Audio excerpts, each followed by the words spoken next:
সবাইকে আবার স্বাগতম। দীর্ঘ কিছুদিন বিরতির পর আমরা আবার ফিরে এসেছি autismbd.com এবং institute of neuro development and রিসার্চের পক্ষ থেকে আপনাদের সকলকে জানাই সাদর সম্ভাষণ। গত টিউটোরিয়ালে আমরা শুনেছিলাম আসলে এডিএইচডিটা কি অথবা এডিএইচডি সাইন সিমটম কি। আজকে আমরা জানব যে এই ধরনের এডিএইচডি বাচ্চাদের কি ধরনের ট্রিটমেন্ট অপশন আছে আমাদের দেশে এবং বাইরের দেশে। আসলে এই ধরনের বাচ্চাদের কি ধরনের ট্রিটমেন্টগুলো দেয়া হয় সেগুলি সম্পর্কে আজকে আমরা জানব। প্রথমে আসি, এই ধরনের বাচ্চাদের ক্ষেত্রে দুই ধরনের ম্যানেজমেন্ট আছে। একটা হচ্ছে বিহেভিয়ারাল ম্যানেজমেন্ট এবং একটা হচ্ছে মেডিকেশন দ্বারা ম্যানেজমেন্ট। এখন প্রথমে মেডিকেশনের ব্যাপারটা বলে রাখি। ইন্টারন্যাশনালি যেটা ইন্টারন্যাশনাল নাইস গাইডলাইন বলে, সেখানে বলা হয়ে থাকে যে ধরনের এডিএইচডি বাচ্চাদের বিহেভিয়ার প্রবলেমের কারণে অন্য কোনো ম্যানেজমেন্টে আর কাজ করছে না, বিহেভিয়ার থেরাপি কাজ করছে না এবং অন্য কোনো ধরনের থেরাপিগুলো তার ক্ষেত্রে কাজে আসছে না এবং এই বাচ্চার জন্য প্যারেন্টসের লাইফ থেমে যাওয়ার মতো অবস্থা, এই ধরনের লাস্ট রিসোর্টের ক্ষেত্রে মেডিকেশনগুলো দেওয়া হয়। সাধারণত বিভিন্ন স্টিমুল্যান্ট জাতীয় মেডিকেশন, অ্যান্টিসাইকোটিক ড্রাগ, এই ধরনের কিছু মেডিকেশন দেওয়া হয় যেগুলি আপনাদের সাইকিয়াট্রিস্ট অথবা চাইল্ড পেডিট্রিশিয়ান যারা প্রেসক্রাইব করে থাকেন। আর সাধারণত এই ধরনের বাচ্চাদেরকে যে ধরনের ট্রিটমেন্ট ব্যবস্থার মধ্যে রাখা হয় তার মধ্যে প্রধান হচ্ছে বিহেভিয়ার থেরাপি এবং বিহেভিয়ারাল মডিফিকেশন, এবং সেই সাথে সেন্সর ইন্টিগ্রেশন।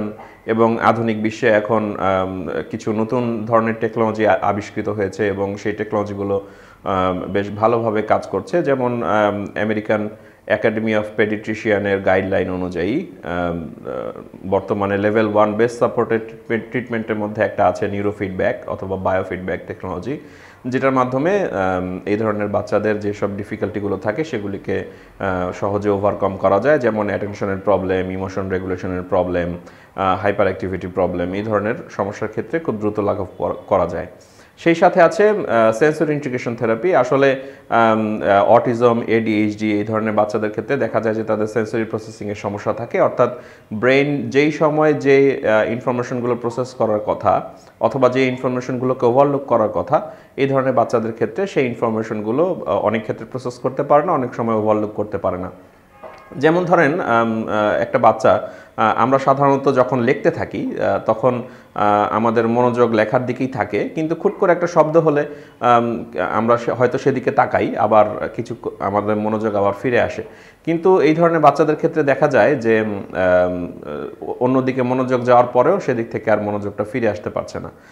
আবার ধরেন অনেক বাচ্চা আছে যাদের ক্ষেত্রে কি হয় যে আমরা তো বিভিন্ন স্টিমুলেশন, বিভিন্ন শব্দ, বিভিন্ন ভিজুয়াল স্টিমুলেশন এগুলি আমাদের প্রতিনিয়ত ব্রেনে যাচ্ছে, কিন্তু অনেক বাচ্চার ক্ষেত্রে দেখা যায় যে এই স্টিমুলেশনগুলো যখন যেভাবে প্রসেস করা দরকার সেভাবে প্রসেস করতে পারছে না, তাই তাদের আচরণ ডিফারেন্ট। অনেক সময় অনেক বেশি সামান্য সাউন্ডেও তাদের ব্রেইন অনেক বেশি হাইপার সেন্সিটিভ হয়ে যায়। দেখা যায় যে একটা বাচ্চা কোয়াইট পরিবেশে খুবই ভালো আছে, কিন্তু যখনই সে সমাজে যাচ্ছে অথবা অনেক বেশি ক্রাউড, তখন দেখা যায় যে তাদের মধ্যে আউটব্রাস্ট আসছে বিহেভিয়ারের। সো এই ধরনের সমস্যাগুলোর ক্ষেত্রে সাধারণত sensor integration based occupational therapy এবং খুবই ভালো ভালো কাজ করে।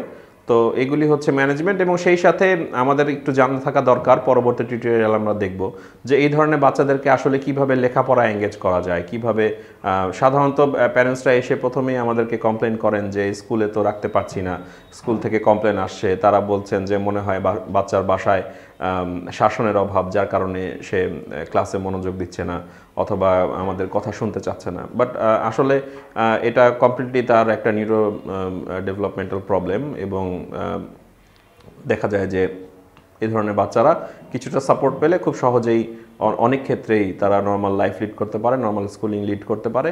এবং এই ধরনের বাচ্চাদের ক্ষেত্রে কিভাবে আমরা পড়াশোনার দিক থেকে আগাবো সেটা নিয়ে পরবর্তী টিউটোরিয়াল আমরা আলোচনা করব। আমাদের এই ইউটিউব চ্যানেলে আমরা আশা রাখি নিয়মিত আমরা ভিডিও আপলোড দিব, বিভিন্ন টিউটোরিয়াল। কাইন্ডলি আপনারা নিচে যে সাবস্ক্রাইব বাটন আছে সেখানে সাবস্ক্রাইব করে থাকবেন, নতুন ভিডিও আপলোড হওয়ার সাথে সাথে আপনারা নোটিফাইড হবেন। অনেক অনেক ধন্যবাদ autismbd.com এবং institute of neuro development and রিসার্চের সাথে থাকার জন্য। ধন্যবাদ।